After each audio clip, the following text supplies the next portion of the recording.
जय हिंद। नमस्कार दोस्तों। देश के उपराष्ट्रपति जगदीप धनखड़ ने दोस्तों अपने स्वास्थ्य कारणों का हवाला देते हुए उपराष्ट्रपति पद से इस्तीफा दे दिया है। अब दोस्तों नए राष्ट्रपति उपराष्ट्रपति का चुनाव होने वाला है और राज्यसभा के उपराष्ट्रपति वो सभापति होते हैं। उसके बाद दोस्तों उपसभापति के रूप में जेडीयू के बिहार से जो नेता आते हैं वो उपसभापति हैं और उनका नाम आगे चल रहा है, क्योंकि दोस्तों इस साल बिहार के अंदर विधानसभा चुनाव होने वाले हैं और इसी मद्देनजर बीजेपी चाहेगी कि जेडीयू से एक नेता को उपराष्ट्रपति भेज दिया जाए, क्योंकि दोस्तों अगले उपराष्ट्रपति के चुनाव के लिए सिर्फ 2 साल का समय बचा है। 2027 के अंदर कार्यकाल पूरा होने वाला था। 2 साल के लिए मतलब उपराष्ट्रपति नए चुने जाएंगे इसलिए। और रही बड़ी अगली बात दोस्तों, क्योंकि बीजेपी जब भी कोई दोस्तों प्रधानमंत्री, जब पीछे हम देखें राजस्थान के अंदर, मध्य प्रदेश के अंदर हो, और जब इन दोनों राज्यों की बात की जाए तो दोस्तों सभी को जब नया मुख्यमंत्री दिया गया सबको चौंका दिया और एक ऐसे चेहरे को मुख्यमंत्री बीजेपी ने बनाया जिसका कभी दोस्तों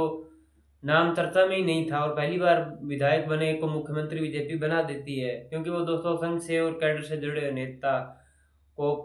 अक्सर इन पदों पर आसीन कर देती है बीजेपी, उनकी मेहनत को और उनके संघर्ष और उनके ईमानदारी त्याग को देखते हुए। ठीक इसी तरह दोस्तों उपराष्ट्रपति पद की बात की जाए तो उनमें सबसे पहले ऊपर 3-4 नेताओं के नाम चल रहे हैं। उनमें थावरचंद गहलोत है, हरदीप सिंह पुरी है, और एस नारायण है, और एक मुस्लिम बड़े कट्टर कदावर नेता है वो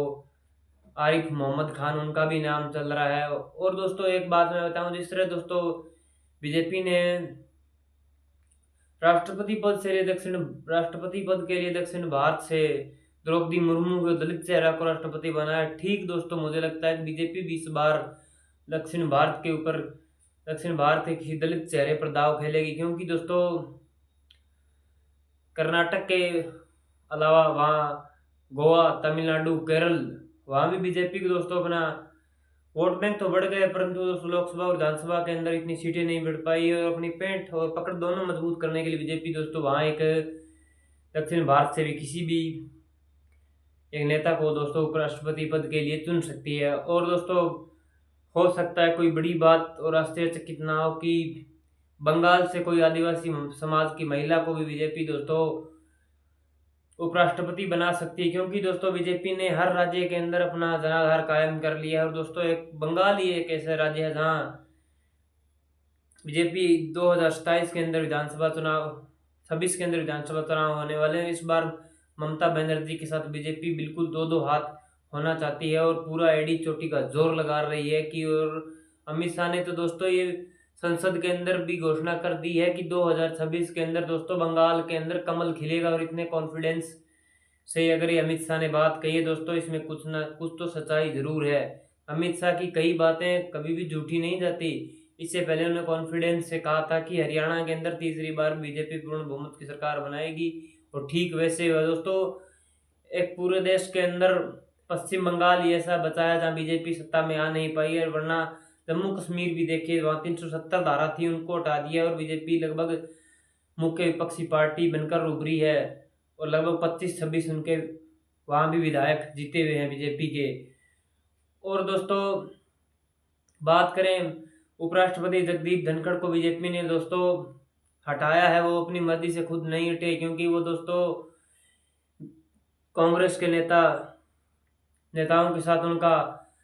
जो मेल मिलाप है वो कुछ ज़्यादा ही बढ़ गया था, और बीजेपी के नेताओं की कृषि मंत्री शिवराज सिंह और कई नेताओं की दोस्तों उन्होंने बहुत बार सार्वजनिक मंचों से बीजेपी के नेताओं की बेइज्जती कर दी थी, और सरकार की भी बदनामी संसद के अंदर भी करवाई थी, और मतलब सरकार अपने आप को उनकी वजह से दोस्तों असहज महसूस कर रही थी। इसलिए बीजेपी ने समय रहते हुए उनका दोस्तों इलाज कर लिया था। और एक बड़ी बात दोस्तों बढ़कर सामने आ रही है कि जगदीप धनखड़ ने आंध्र प्रदेश के मुख्यमंत्री चंद्रबाबू नायडू को किसी तीसरे व्यक्ति के द्वारा ये मैसेज पहुंचाया कि आप इस सरकार से समर्थन खींच लीजिए, आप कांग्रेस इंडिया गठबंधन के साथ आइए, वहाँ हम आपको बड़ा पद दिलवाएंगे और बीजेपी सरकार गिरा देंगे और वहाँ सरकार बन जाएगी। क्या दोस्तों ये सब बातें भारतीय जनता पार्टी को पता नहीं थी? तब पानी सिर के ऊपर से निकल गया, तब बीजेपी ने मजबूरी में ये फैसला लेना पड़ा और उनसे कुर्सी को छुड़ाने का फैसला लिया। तो दोस्तों ये वीडियो कैसी लगी? वीडियो अच्छी लगी तो लाइक कीजिए, कमेंट कीजिए और चैनल पर पहली बार है तो चैनल को सब्सक्राइब जरूर कीजिएगा।